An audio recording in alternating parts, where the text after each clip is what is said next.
Hello, a very good morning, all of you.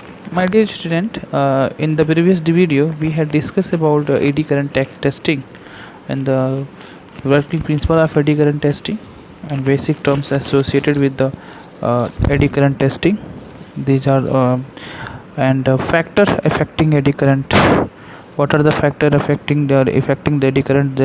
Such as defects, frequency, geometry, conductivity, proximity.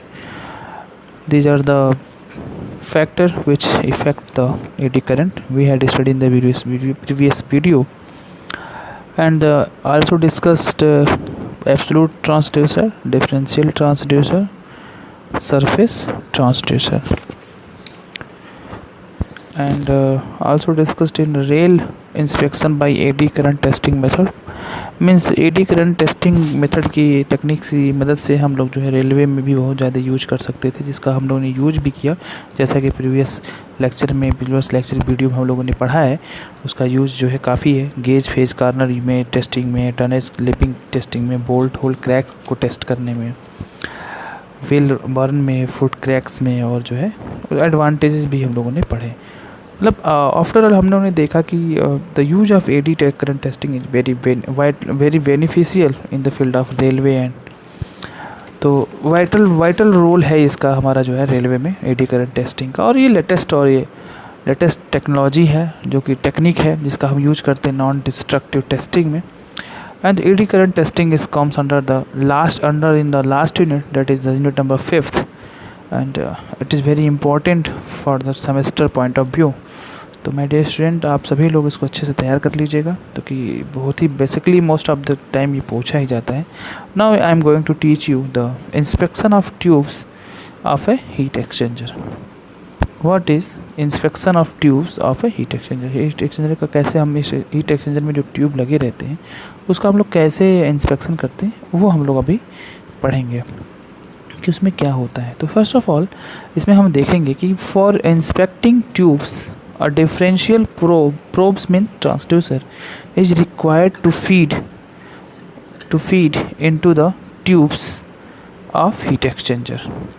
If any defects exist, यदि कोई defects मिलता है, a signal will seen on the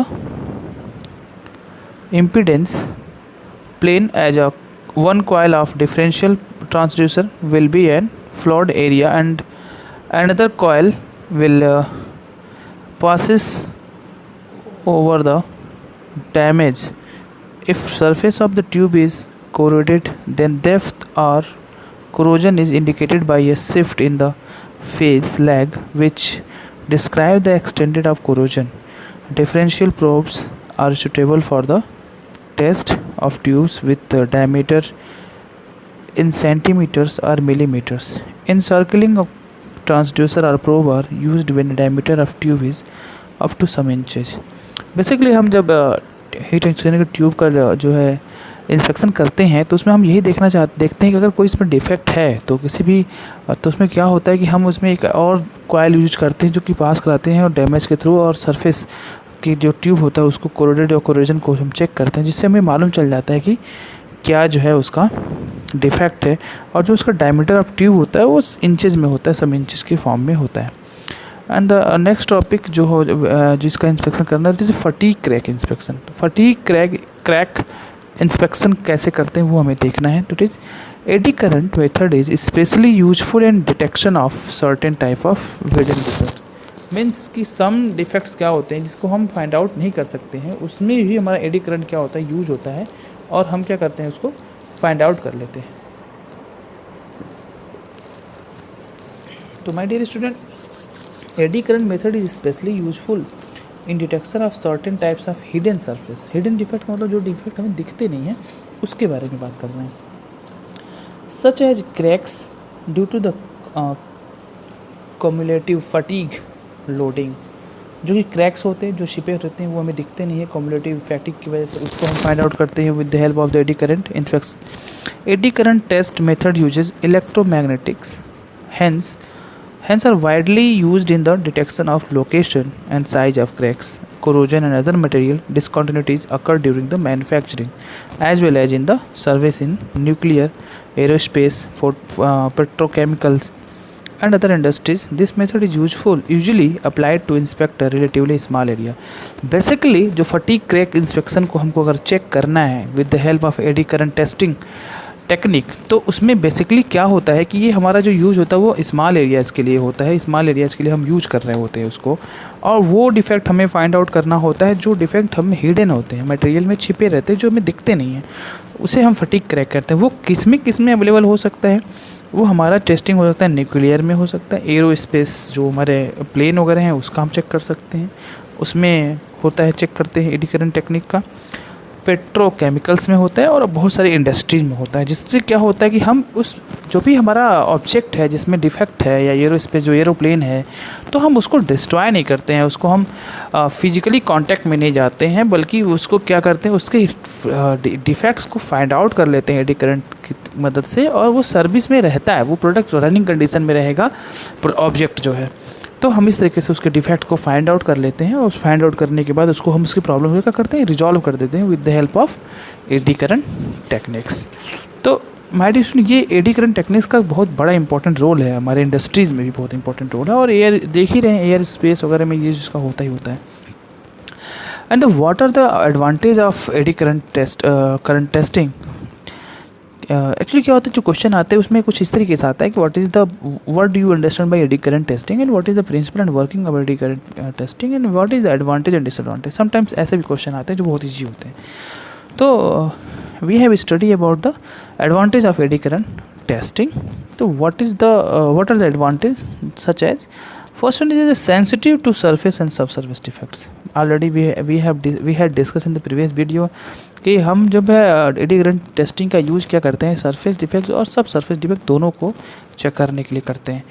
लेकिन next point हो जिसका advantage है portability of test equipment. जो हमारा इक्विपमेंट जिससे हम टेस्ट करते हैं, डिफेक्ट्स को फाइंड आउट करते हैं, हिडन जो डिफेक्ट्स है उसको हम फाइंड आउट करते हैं, तो वो हमारा जो इक्विपमेंट होता है वो पोर्टेबल होता है, उसको हम पोर्ट कर सकते हैं, पोर्टेबिलिटी होती है। नेक्स्ट है it can measure conductivity accurately. जो भी मटेरियल यूज करेंगे उस मटेरियल, हर एक मटेरियल की कोई ना कोई कंडक्टिविटी होती है, थर्मल कंडक्टिविटी होती है, तो कंडक्टिविटी जो भी होगी उसको हम इजीली क्या करेंगे और एक्यूरेटली मेजर कर लेंगे। Next it can inspect complex shape and size material. Basically ये इजी है, इससे हम बहुत ही कॉम्प्लिकेटेड शेप या बहुत कॉम्प्लिकेटेड साइज ऑफ मटेरियल को भी टेस्टिंग कर सकते हैं। It is very useful. It is very vital use in the field of the complex shape and size material, जहाँ पे और इक्विपमेंट से नहीं यूज कर सकते वहाँ पे भी हम इससे यूज कर सकते हैं, तो it is very useful. And the next the contact between the probe means transducer and test specimen is not required. और सबसे महत्वपूर्ण बात यह है कि ट्रांसड्यूसर और टेस्ट स्पेसिमेन के बीच में कॉन्टैक्ट की कोई आवश्यकता नहीं होती है, बिना कांटेक्ट किए ही हम उसको सेंसर से सेंस कर लेते हैं, ट्रांसड्यूसर से यूज़ करके चेक कर लेते हैं। तो ये एक बहुत ही जो है बेनिफिशियल है एडी करंट टेस्टिंग में, जो कि आपको समझना होगा कि कुछ पॉइंट्स कितने इंपॉर्टेंट हैं। ये पहला याद रखिएगा, सरफेस और सब सरफेस दोनों डिफेक्ट्स को फाइंड आउट करता है। इनके जो इक्विपमेंट्स होते हैं वो पोर्टेबल होते हैं और ये इजली मेजर कर लेते हैं कंडक्टिविटी को एक्यूरेटली, और क्या होता है इंस्पेक्ट कर लेता है कॉम्प्लेक्स शेप एंड साइज या मटेरियल को। And contact between the transducer and the test specimen is not required. And सब जानते हैं, हम सब लोग जानते हैं किसी भी टेस्टिंग टेक्निक्स के कुछ एडवांटेज हैं, तो कुछ डिसएडवांटेज भी हैं, और कुछ के तो लिमिटेशन भी हैं। तो limitation of eddy current testing क्या है, क्या क्या इसके लिमिटेशन है, क्या क्या इसकी हदें हैं जो कि उसके बियॉन्ड द लिमिट या बियॉन्ड द लिमिट नहीं जा सकता है एडी करंट टेस्टिंग। तो पहला है इंस्पेक्ट कंडक्टिव मटेरियल ओनली। जितने भी कंडक्टिव मटेरियल्स होंगे उसकी टेस्टिंग हम कर सकते हैं ठीक है। insensitive to defects parallel to the surface। Parallel to the surface अगर हम किसी चीज़ को चेक करते हैं तो थोड़ा सा इनसेंसिटिविटी होती है वहाँ पे, not suitable for the large areas. सबसे बड़ी महत्वपूर्ण बात यह है कि बहुत ही लार्ज एरियाज़ के लिए हम जो है इसका यूज नहीं करते हैं, थोड़ा लिमिटेशन लगा हुआ है। लिमिटेड डेप्थ ऑफ पेनिट्रेशन, एक लिमिटेड डेप्थ होगा जिसको हमको पेनिट्रेट करना रहता है, एक लिमिटेड डेप्थ तक ही हम उसको पेनिट्रेट करते हैं, जिसका हमको साइज या लिमिट गिवन रहेगा मटेरियल का। Skilled personnels are required to perform the inspection, मतलब जो हमारा ऑपरेटर होगा जो हमारे एडी करंट टेस्टिंग को परफॉर्म करेगा वो हमारा वेल एजुकेटेड होना चाहिए, वो स्किल्ड होना चाहिए, मतलब उसको पता होनी चाहिए सारी चीज़ें। ऐसा ना हो कि उसे चीज़ें पता ना हो और वो उसको हम ला के रखते हैं और वो उससे चीज़ें डैमेज भी हो सकती हैं, वो हार्मफुल भी हो सकता है हमारे लिए। तो ऑपरेटर जो हमारे लिए होगा वो हमारे लिए ऑपरेटर क्या होना चाहिए, स्किल्ड होना चाहिए, ठीक है। तो these are the advantage and limitation. Now the what are the application where it is used. Basically we have to know ना कि एडी करंट टेस्टिंग हमने पढ़ा तो ये बेसिकली टेक्निक्स यूज कहाँ होगा, तो this is the application of the eddy current techniques. तो what are the application, first one is the detection of cracks of any discontinuity. किसी प्रकार की भी डिसकंटिन्यूटी ऑब्जेक्ट में होती है या फिर मटेरियल में डिसकंटिन्यूटी है तो हम उसके क्रैक्स को आइडेंटिफाई कर लेंगे with the help of this technique. दूसरा है dimensional measurement of materials. Dimensional measurement of material easily कर लेंगे। कंडक्टिविटी मेजरमेंट कर सकते हैं, कंडक्टिव कोटिंग थिकनेस मेजरमेंट कर सकते हैं। इंस्पेक्शन ऑफ रेलवे कंपोनेंट, जैसा कि मैंने प्रीवियस लेक्चर में डिस्कस किया है कि very useful in the vital role of the eddy current in the field of the railway. Inspection of railway components कर सकते हैं। Inspection of tubes of heat exchanger, boiler, अभी जस्ट मैंने पढ़ा कि हम हीट ट्यूबलर के हीट एक्सचेंजर के ट्यूब का भी इंस्पेक्शन कर सकते हैं।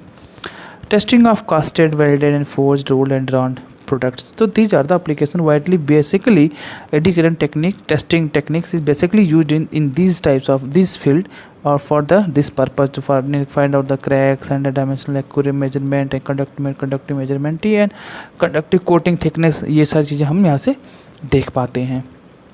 तो these are the application of the eddy current technique.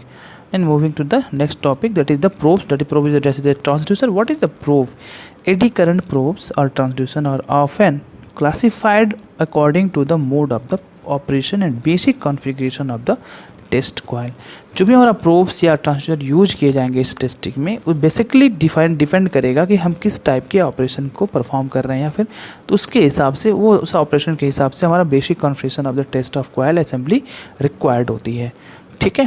So there are some mode of operation which are involved in the eddy current testing. That is such as the first one is the mode of operation.